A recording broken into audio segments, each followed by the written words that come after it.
다 함께 찬송가 543장 찬송하시겠습니다.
오늘 우리에게 주시는 하나님의 말씀은 베드로전서 2장 19절부터 21절까지의 말씀입니다. 본문 19절 말씀을 다 함께 읽겠습니다. 부당하게 고난을 받아도 하나님을 생각함으로 슬픔을 참으면 이는 아름다우나. 아멘. 하나님의 말씀입니다. 하나님의 은혜에 감사합니다. 부당한 고난 앞에서 주님을 생각하라. 살다 보면 참으로 많은 일들을 겪게 됩니다. 원하든 원치 않든 많은 사건이 우리를 공격하며 달려듭니다. 특별히 선하고 착한 모양으로 살아가려는 이들이 무참히 공격당하고 쓰러지는 모습을 볼 때면, 또 정직하게 살고자 하는 이들이 이유 없이 해를 당하고 고통스러워하는 모습을 볼 때면 참으로 가슴이 미어집니다. 무엇으로도 위로가 되지 않을 것이기에 고민스럽기 그지없습니다. 이런 답답함과 허탈함에 어떤 때는 사회의 기본 규범에조차 눈감아 버리고 싶고 또 어떤 때는 세상 사람들과 다를 바 없이 행동하고 싶어지기도 합니다. 그러나 그럴 때마다 우리의 마음을 울리는 소리가 있습니다. 그것은 성령의 소리입니다. 성령님은 그때에도 우리의 시선이 주님을 향하기를 원하십니다. 세상에서 예수님처럼 부당한 고난을 겪은 이가 있겠습니까? 하지만 주님이 그 문제를 부각시키며 다름질하셨다면 아마 그 거룩한 하나님 나라 사역은 불가능했을 것입니다. 베드로 사도는 참으로 어려운 상황에서 활동했습니다. 그가 전한 편지 곳곳에서 여러 고난의 모습을 발견할 수 있습니다. 그래서 베드로는 우는 사자같이 삼킬 자를 찾아 나서는 어둠의 세력을 굳은 믿음으로 이겨낼 것을 요구하고 있습니다. 죄를 짓고 매를 맞으면서 참으면 그것이 무슨 자랑이 되겠습니까? 그러나 선을 행하다가 고난을 당하면서 참으면 그것은 하나님께서 보시기에 아름다운 일입니다. 바로 이것을 위하여 여러분은 부르심을 받았습니다. 그리스도께서는 여러분을 위하여 고난을 당하심으로써 여러분이 자기의 발자취를 따르게 하시려고 여러분에게 본을 남겨놓으셨습니다. 우리가 부당한 고난을 겪으면서 경험하는 것 중 하나는 그 고난이 우리를 온전하게 하고 때로는 더 견고하게 만들어준다는 것입니다. 그래서 성경은 우리 믿음의 사람들에게는 고난도 유익이라고 증언합니다. 부당한 고난을 만날 때마다 우리가 선택해야 하는 것이 있습니다. 바로 믿음이라는 도구입니다. 믿음은 모든 문제를 이기게 하는 능력이 있기에 그렇습니다. 주님도 부당한 고난 속에서 하나님을 향한 흔들림 없는 믿음으로 나아가셨으며 결국 이 믿음으로 승리하셨음을 부활로 보여주셨습니다. 믿음이 이깁니다. 부당한 고난 앞에서 그동안 나는 어떤 반응을 보여왔습니까? 이 시간 세 가지 기도 제목을 나누고 십자가의 고난도 참으시고 우리에게 길을 열어주신 예수 그리스도의 능력을 의지하여 함께 기도하기 원합니다. 첫째, 코로나19의 종식을 위해 기도하겠습니다. 코로나로 인해 수도권 학교 개학이 3주 연기된 상황 속에서 우리 자녀 세대들이 이 혼란 가운데 믿음으로 이겨내며 잘 성장할 수 있도록 코로나 앞에서 한국교회가 개교의 성장만 바라보고 공교회성을 잃었던 모습을 회개하며 이웃을 섬기는 참 사랑을 실천하는 성찰의 기회가 될 수 있도록 기도하기 원합니다. 둘째, 민족의 평화 통일을 위해 기도하겠습니다. 불안함 가운데 있는 북한의 정치, 경제, 그리고 의료의 문제들이 남북 협력 사업을 통해 안정되어 평화를 향한 대화의 장이 속히 열릴 수 있도록 평화 통일을 위해 한국교회가 지속적인 기도와 민간 선교를 통해 예수 사랑으로 참 평화 통일을 이룰 수 있도록 기도하기 원합니다. 셋째, 해피칸타타 생명 플러스 1111을 위해 기도하겠습니다. 혼란 가운데 있는 지역 주민들에게 참 평안과 안식은 주 예수밖에 없음을 담대하게 전하는 우리 새신의 성도들이 될 수 있도록 특별히 우리에게 맡겨주신 431명의 태신자들을 어머니의 마음으로 품고 새 생명으로 나을 때까지 함께 기도할 수 있도록 기도하기 원합니다. 세 가지 기도 제목을 가지고 함께 기도하시고 제가 마침 기도하겠습니다.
십자가의 고난을 이기고 부활하신 주님, 오늘도 우리는 코로나19의 바이러스 앞에서 두려움과 걱정으로 얼마나 많이 흔들리고 있는지 모릅니다.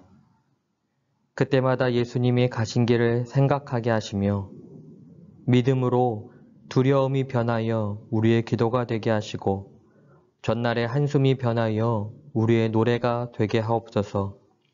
오직 믿음으로 모든 것을 이겨낼 수 있음을 삶으로 고백하며 증명하게 하옵소서. 오늘도 함께 하시겠다 약속하신 주님이 지켜주신 하루였습니다. 내일도 주님과 함께 하늘 가는 길을 걸어갈 수 있도록 인도하여 주시옵소서. 예수 그리스도의 이름으로 기도합니다. 아멘.